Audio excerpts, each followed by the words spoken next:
मायावती भी जिसके नाम से डरती है, वो चंद्रशेखर कैसे बना भीम आर्मी का रावण। योगी सरकार में उसके ऊपर रासुका लगाई गई, जेल भी भेजा गया, लेकिन रावण को जेल की सलाखें ज्यादा दिन तक नहीं कैद कर पाई। जिस तरह से मायावती को कुछ दलित अपनी देवी समझते हैं, उसी तरह से रावण को कुछ लोग अपना मसीहा मानते हैं। जिस गांव में रावण पैदा हुए, उसी गांव के करीब ही उन पर गोली चलाई गई है।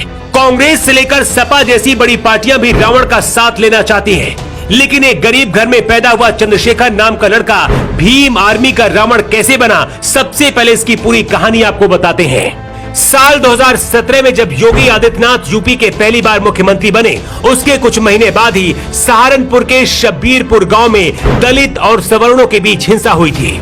इस हिंसा के दौरान एक संगठन उभर कर सामने आया, जिसका नाम था भीम आर्मी, और इस संगठन के संस्थापक और अध्यक्ष है चंद्रशेखर। पेशे से वकील चंद्रशेखर के परिवार में 2 बहनें हैं और 2 भाई। शब्बीरपुर गांव में हुई हिंसा के बाद चंद्रशेखर आजाद ने 9 मई 2017 को सहारनपुर के रामनगर में महापंचायत बुलाई। योगी सरकार में इस महापंचायत के लिए पुलिस ने अनुमति नहीं दी, लेकिन सोशल मीडिया के जरिए महापंचायत की सूचना भेजी गई, जिसके बाद सैकड़ों की संख्या में लोग इसमें शामिल होने के लिए पहुंचे। उस दौरान योगी आदित्यनाथ नए मुख्यमंत्री बने थे, अनुभव भी कम था, लेकिन भीम आर्मी को रोकने के लिए यूपी पुलिस मैदान में कूद पड़ी।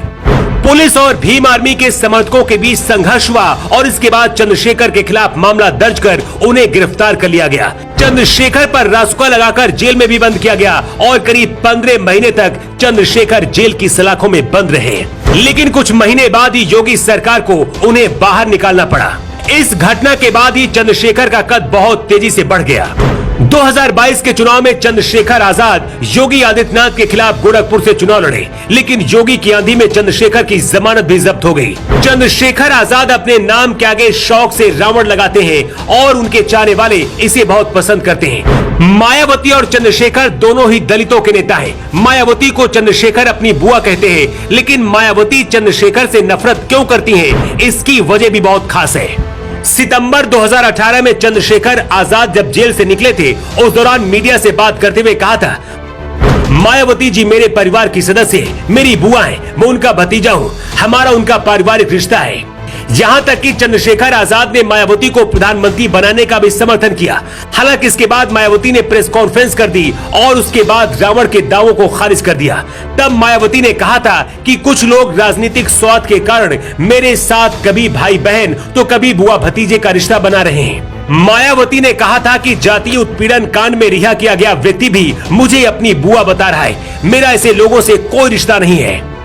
पश्चिमी यूपी में चंद्रशेखर उर्फ रावण का अच्छा खासा दबदबा माना जाता है। यही वजह है कि कांग्रेस से लेकर सपा प्रमुख अखिलेश यादव तक चंद्रशेखर को भाव देते हैं। रावण कई बार मायावती से मिलकर बीएसपी से जुड़ने की कोशिश कर चुके हैं, लेकिन मायावती ने उन्हें भाव नहीं दिया।